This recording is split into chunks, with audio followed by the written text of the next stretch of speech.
Richard Jelusich. I have pronounced it 4 different ways, so Dr. J is going to be talking. He's all the way up here, either from San Diego or down here from Canada, since he has dual membership. And he is the president of the Universal Church and the Master. And it's one of these wonderful gifts that happen here for the conference, and also having it here for Sunday service. So please welcome the president of CM, Dr. J.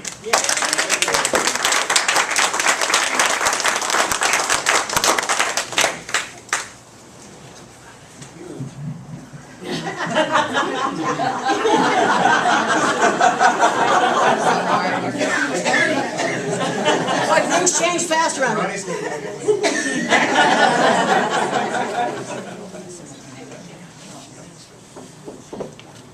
Behold, how good and how pleasant it is to dwell together in unity. The Mayans have a greeting. They say, Bish Ubel, Bish Ubel. How is your sacred pattern today? Oh, I like that.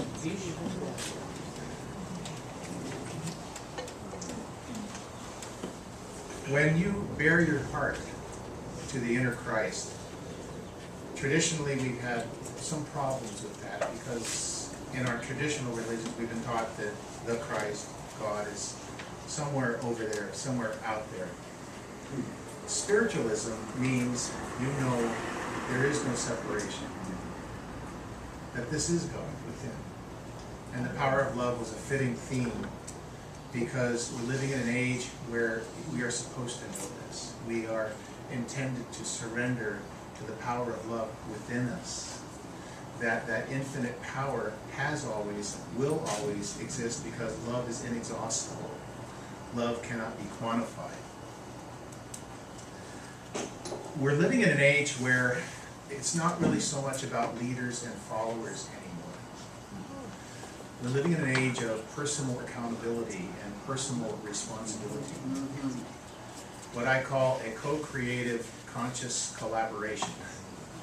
It means that our spirits have drawn us here together today, and this is something you'll hear me say from time to time, is if you truly want to evolve, you must accept your power to creatively, collaboratively come together as we have today. It's not just me and you, this is an us.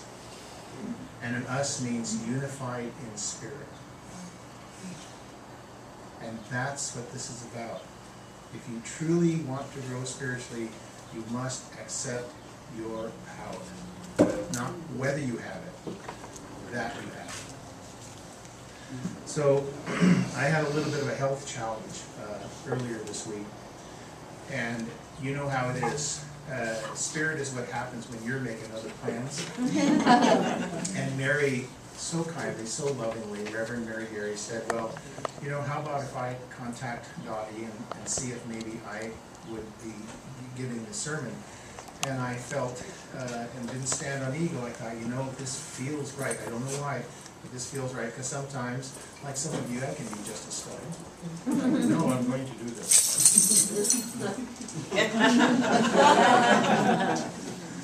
Turns out that our beloved Tom had a dream last night, Reverend Tom, and it was so powerful that they got up in the middle of the night, transcribed it, wrote it up, and they felt so compelled to give it that this is the reason why this tandem tag team sermon this morning is happening. So, any of you ever attended a rock and roll concert? Sure. I'm like the warm-up band.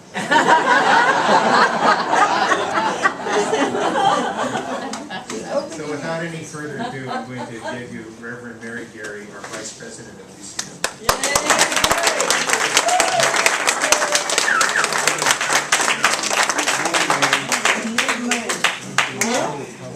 Here I bring girl. First we have the choir, and then we have the best warm-up band in town. But you all know how I work. You know, I connect with spirit when I work, and the best way for me to connect with spirit, I mean, the choir brought me to tears It was so perfectly powerful. And I need to ask Kathy and Janet and April if they'll come up and help me.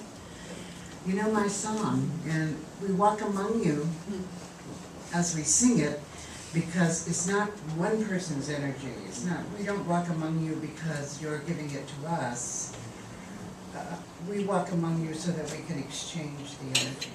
So first we'll sing the first time of the song, and then the second and third times we'll be walking down the aisles again. So we sing it 3 times for body, mind, and spirit, because all parts of us need to hear this song and take it in, and bring in spirit through us. Right. Okay. How Could anyone ever tell you you are anything less than beautiful?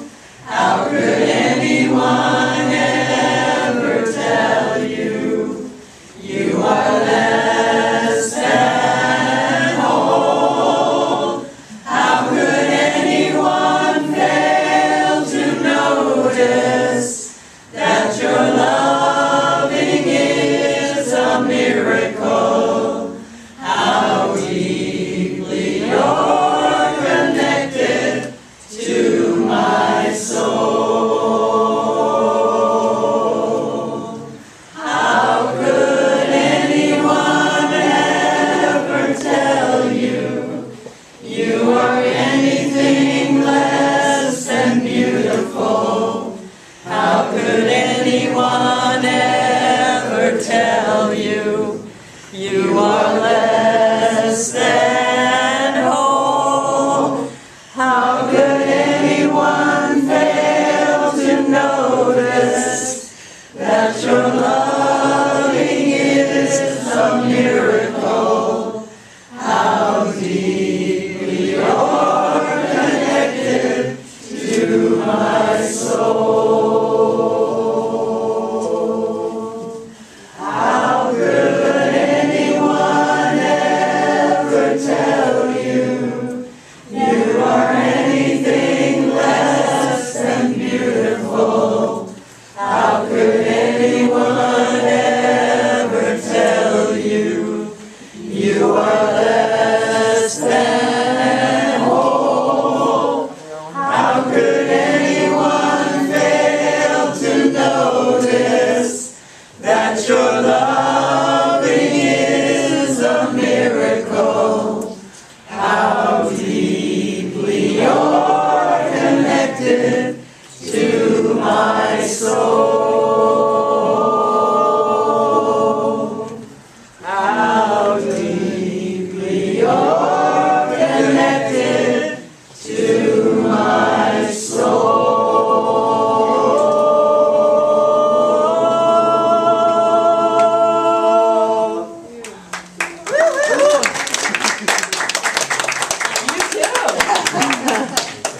Now I can tell you the truth.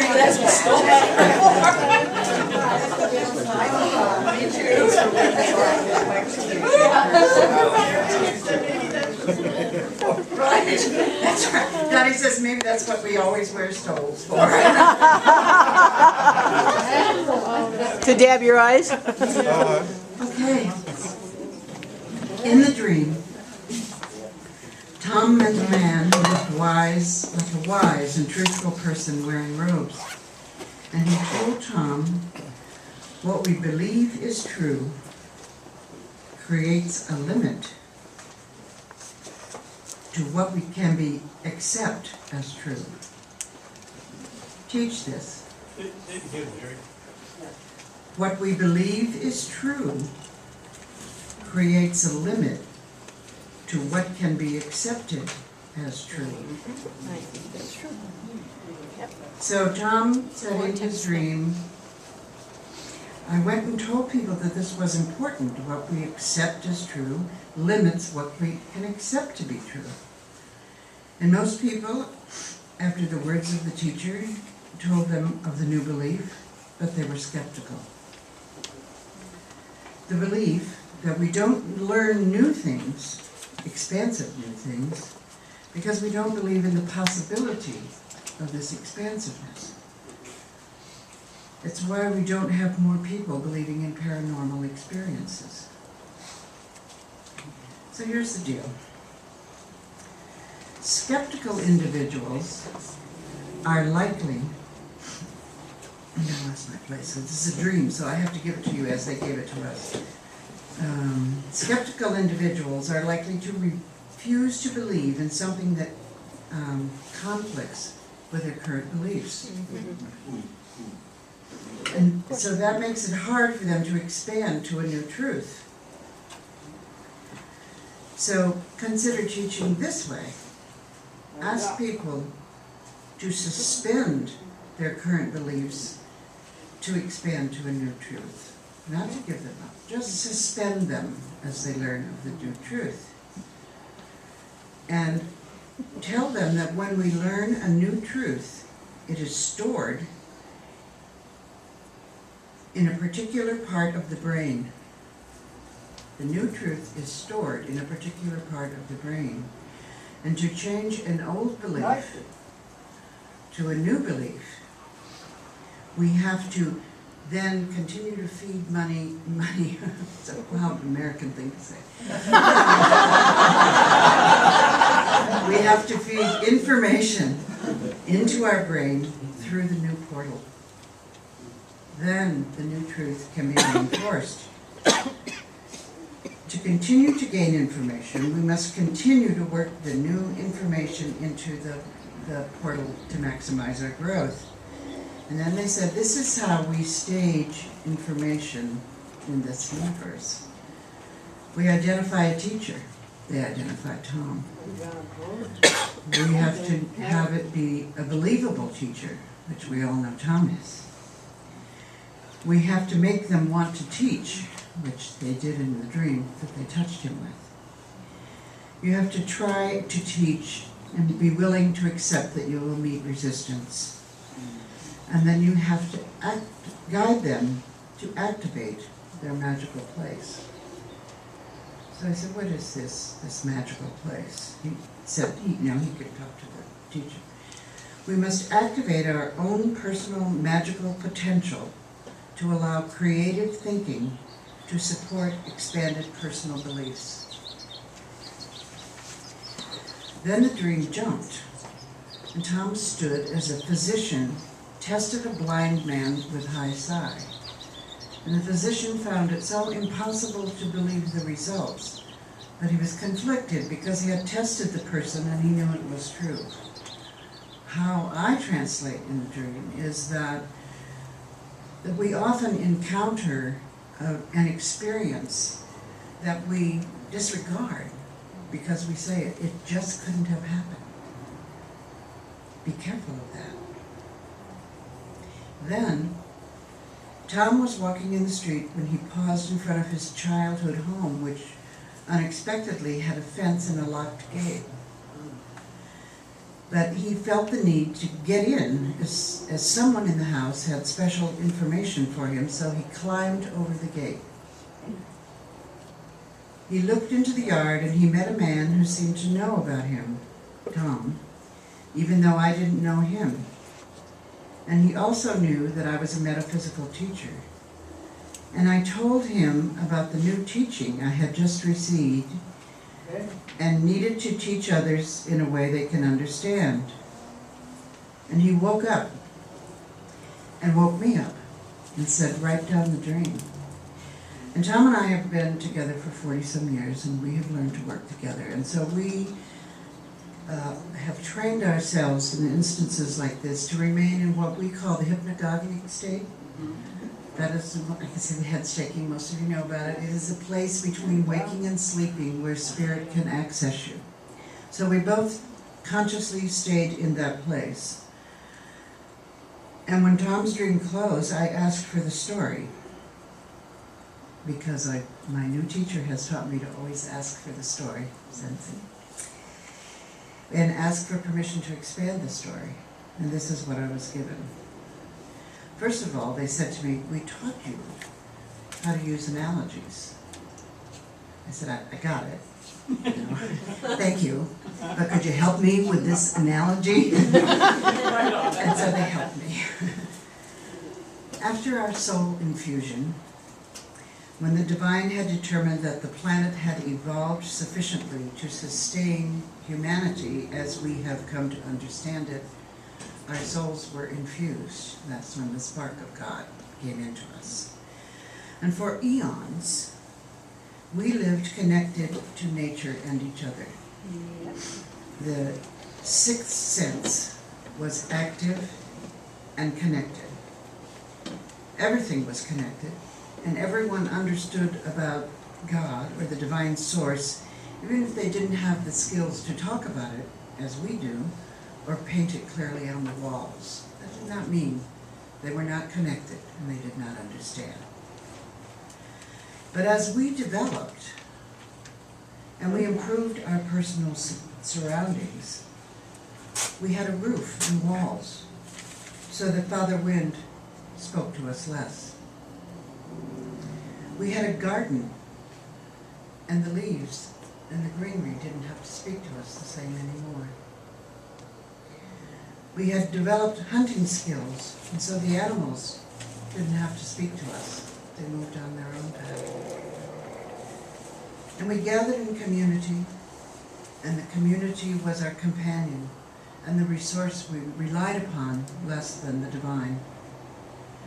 And soon the original understandings drifted away.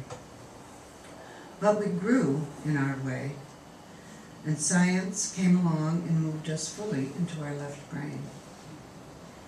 And this is where they told me to go on together with you and them.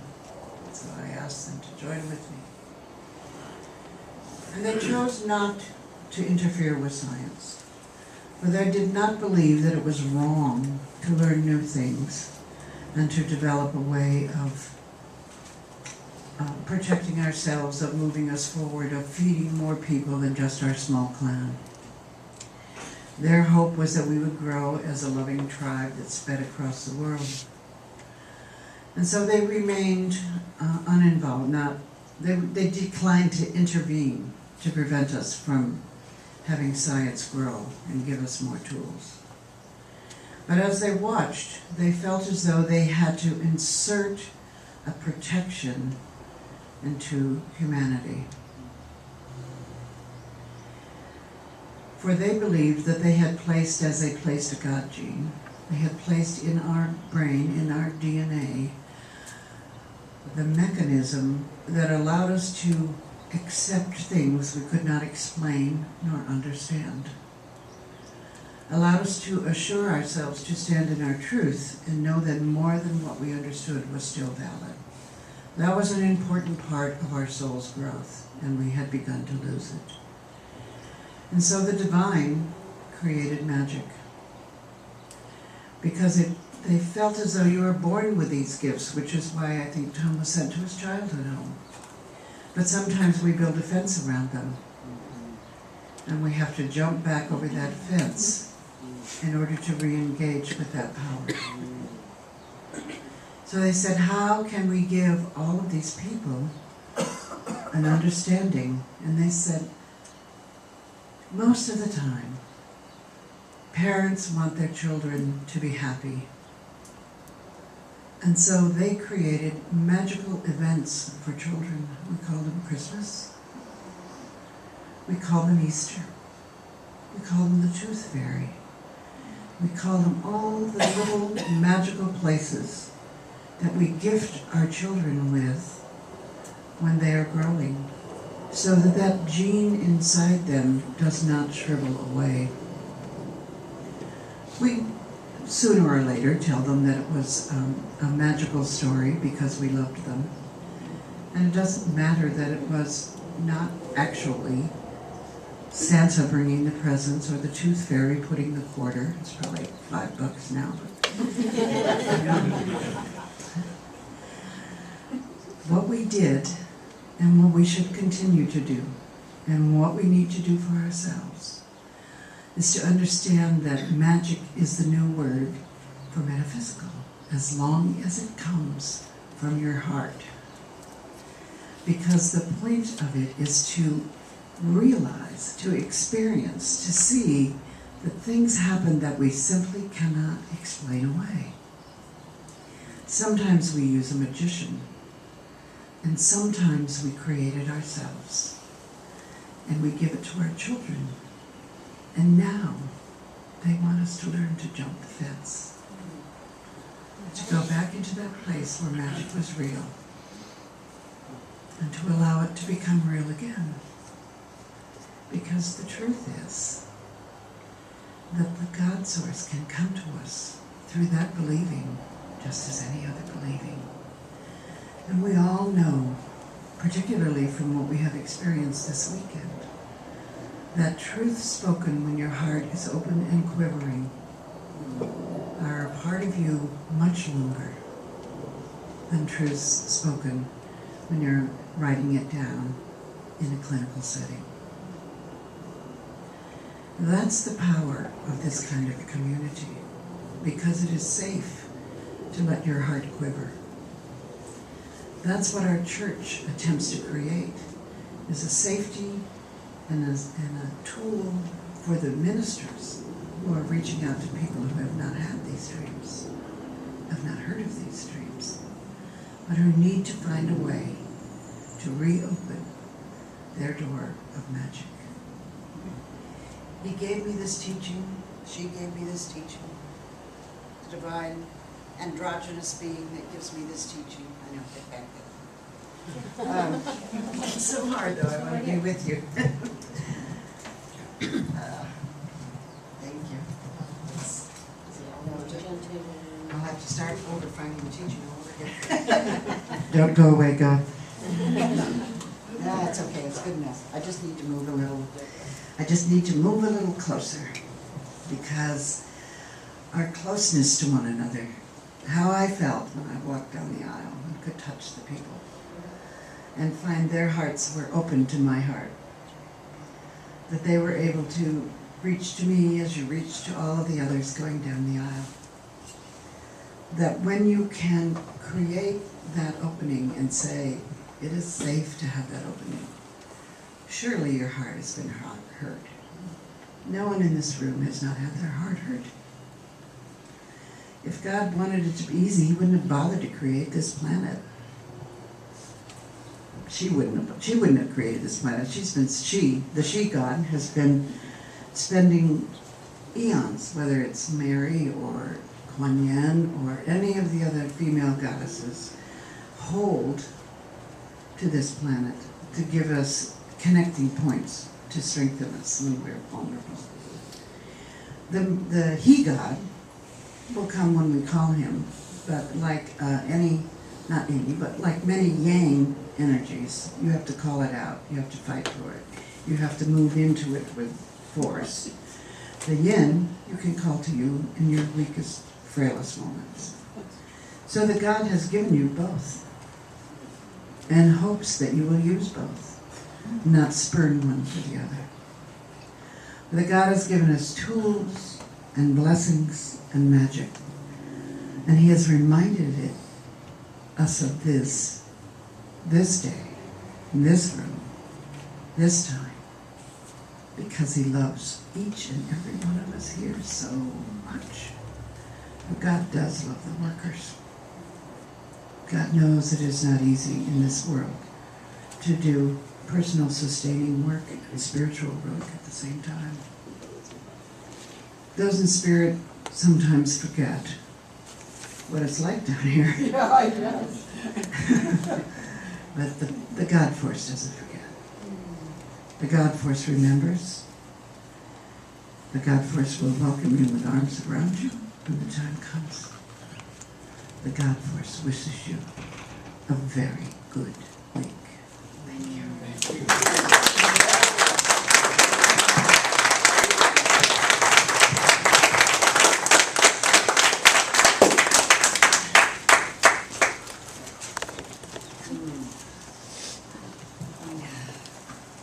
It's ready to go.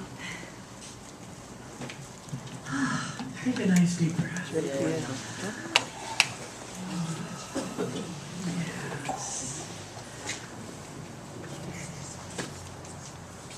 Dr. Eileen, are you ready to inquire?